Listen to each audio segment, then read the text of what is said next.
So, exclusive from Reuters, Intuit to cut 17% of global jobs to streamline operations. Good news, good news, good news. Hallelujah! We got some good news today. I mean, it's probably not good news for you. You might be losing your job. You might have to go out behind the 7-Eleven and scout out the situation, see what the competition is like back there. I'm not saying it's good news for you, but the important thing to understand in any economic disaster is what is bad news for you is good CPM for me. You see how the American economy works? You lose your job, you're out behind the 7-Eleven selling your bunghole in order to pay the mortgage, and I get to get paid ad money in order to talk about your misery. Yes. It's exactly how the American economy should go. Truth, justice, and the American way, my friends. Don't blame me. It's just how it goes. So anyways, this is just another story of layoffs. My golly, how many layoff stories have we had already, right? We had Block get rid of almost 50% of their staff. We have Oracle getting rid of 30,000 employees. We have Meta dumping not only is Meta dumping 8,000 employees, but they've literally already stated there's going to be more massive layoffs going into the future. Companies are just cutting. And why are they cutting? To be clear, it is not currently because of artificial intelligence. The next wave, don't get me wrong, because I hear some of the snark out there. I hear some of the comments out there. And you're like, Eli, how can you not attribute any of this to artificial intelligence? Are you saying none of this has to do with AI, improvements? And that's the thing, is like most of this, to be clear, most of this has nothing to do with artificial intelligence. The wave that comes after this will have a hell of a lot to do with artificial intelligence. We are not at the end of the beginning of the economic kerfuffle that we are plunging into at this point in time. And so one of the things that you will have heard from almost all of these companies, what this really comes down to is efficiency. And one of the things that's interesting, I'm almost 50. I am months away from being 50. I've been in the tech industry for 30 years. And one of the things, like there's things that come and there's things that go. And it's just, it happens over years or decades or whatever. So many times what comes and go, you just don't really think about it that much. It just doesn't really, it's not front of mind, right? So until something brings it up, you don't even realize that it doesn't exist anymore. But one of the things that I find fascinating right now is a complete lack that we've seen over the past 10 or 15 years of efficiency experts.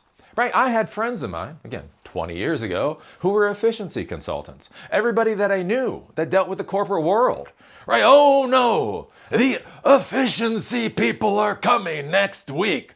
Right? Oh my golly, asses would pucker when the efficiency people landed, right, at the local airport. Oh, hell was gonna break loose. And here's the thing, right, for 20 years, like 20 years of my professional life in the tech world, efficiency was, again, it was just one of those things. Like, everybody knew about the efficiency consultants. Everybody knew about the efficiency experts. Everybody knew about this stuff. And, it's kind of like an STD. When one of your buddies gets it, you're like, I'm sorry, I'll buy you the beer tonight. It was just kind of like a completely normal thing. And then what I want you to think about, since like 2015 or whatever, how often, again, think about this in corporate environment, in corporate and business environments, all these environments, how often do you just hear about efficiency anymore? And when I talk about efficiency, I'm not talking about artificial intelligence. I'm not even talking about technology systems. Again, automated systems to improve efficiency, that type of thing. Just the standard efficiency. So in order to complete a task, how many people have to be communicated with? right? If you have an employee and they need to make a decision, do they have to ask one person for permission, or does it end up being a chain of 5 people? If it's a chain of 5 people, that's going to slow down the decision-making process. Ergo, making decisions is going to cost the company more money. So can we shrink the number of people that have to say yes for somebody to make a decision, right? Again, that's not artificial intelligence. That's not servers or Active Directory or anything else. That's just process. Again, we talk about processes, business processes. We talk about workflow, right? How is this working, and how could we make this more efficient? And think about it over the last decade. How often do you hear about that anymore? You don't really hear about that anymore. Why? Because there was 1% interest rates.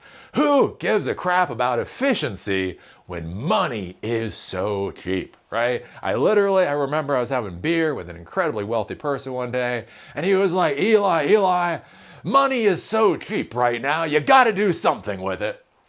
Again, think about that for normies. Again, I've had some very weird conversations in my life. You just imagine just sitting there, drinking a little beer, being told by an exceedingly wealthy person that, look, money is just so cheap right now. You got to do something with it. Letting money just sit with the government or in the bank, that is a sin. Deploy that cash. Get your 19% for basically moving money from point A to point B, right? So again, efficiency didn't matter because it was all about building, getting more money. But now we're in this economic kerfuffle, right? Again, under the Biden administration, Biden didn't want to accept that we were having economic problems. Trump doesn't want to accept that we're having economic problems. But the reality is, we're having economic problems. We just are. Right? And so these companies now, right, in this new modern world, they have to be looking again at their bottom lines, at revenue, at profit, and those types of things. And so one of the first things that you can do in order to try to fix your financials is just go in and try to optimize for efficiency. And so that's where we're at. I don't really know what to tell anybody anymore. You tell people reality. Oh, you tell kids reality and they cry. Eli, reality is not nice. You're like, no, I'm sorry, no, it's not.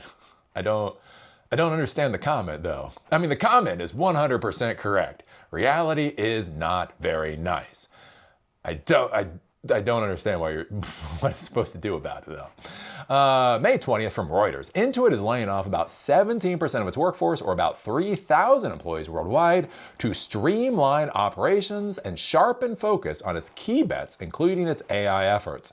And what you'll notice here is they're just saying including AI efforts. So look, everybody has AI efforts. Everybody's investing into AI, so it's kind of like a no crap Sherlock that they're putting money into AI. The important thing to understand here, though, is AI at this point isn't the only thing. They're just cleaning stuff up. The CEO sent an email to staff earlier in the day saying that reducing complexity and simplifying the structure would help it deliver better products, according to the memo and a source familiar with the matter. And again, this is the big thing. So many people have been hired, right? My buzzword. I hope this gets out there, right? I got interviewed for like the Times of Ireland or whatever recently. And so I'm trying to get this into the lexicon, right? Of the cargo cult technocrats, right? All these people got hired by these companies. And the worst part is, right, there's lazy people that work for these companies, right? There are the blue hairs that think they should get paid 6-figure salaries in order to protest their own company on company time. Right, there are those people out there. And there are no limits to my snark against those people. But one of the more insidious things that has happened with a lot of these companies is there are a lot of people that actually want to do a 40-hour work week. They want to come to work, and they actually want to do work in order to make the company happy. But here's the problem. What happens when you get hired for your ass? What happens when the only reason that you get hired is because the company wants to pretend they're successful by hiring more employees, because successful companies need to hire more employees, ergo investors should hand them more money. Well, the problem is you get good people that want to do work, and then they come in and they literally start creating bureaucracy, I crap you not, for the sake of bureaucracy. Hey, look, they're getting paid for a 40-hour work week. By God, they're gonna do work. And then think about this. Think about this as it's dozens of employees, and then hundreds of employees, and then thousands of employees. What happens when thousands of employees in your company are creating bureaucratic processes literally just to satisfy their personal need to feel like they have any kind of value? Oh, and that is what we're dealing with 2026 right now. And that is what we call the cargo cult technocrat. Please let us get that into the lexicon of the modern world. Anyway, so we go here, take a look at this. Simplifying structure that would help it to deliver better products, according to the memo, a source from Better said. Let's see here. The CEO said in his email the layoffs would help Intuit sharpen its focus on the company's big bets, including efforts to infuse AI technology across its services. The company has signed multi-year deals with AI startups Anthropic, OpenAI to integrate their AI models into its software and add Intuit's personalized tax, finance, accounting, and marketing capabilities into Claude and ChatGPT. The last day for the impacted staff in the United States will be July 31st, and they will receive 16 weeks of base pay and 2 extra weeks for every year at Intuit as part of the severance package. So they will all be gone by the end of July, which is about 2 months away. The company is also winding down its Reno and Woodland Hills offices as part of strategic restructuring to consolidate teams and key hubs. Intuit had about 18,200 employees in 7 countries as of July 31st, 2025, according to the company's annual report. So 3,000 people have got to go. So yeah, we're just going to be seeing more and more and more and more. And the main thing that I want you to remember with all of this is all of these companies are simply right-sizing to a good economic environment. They had way too many employees during a good economic environment. And I will remind you, the Strait of Hormuz is still shut. The Strait of Hormuz is still shut. I was reading this one thing, like I read all this stuff in the news feeds and I don't even know where to put it in with his commentary videos. Because it's just like, oh God, like it's like, oh God, but you're also like, is that technical or not? There's this thing like Advanced Auto Parts. So there's this auto parts company here in the United States. And they literally, so for the Southeast region, they literally sent out a letter to all of their stores in the Southeast region talking about how there is going to be a massive disruption in motor oil.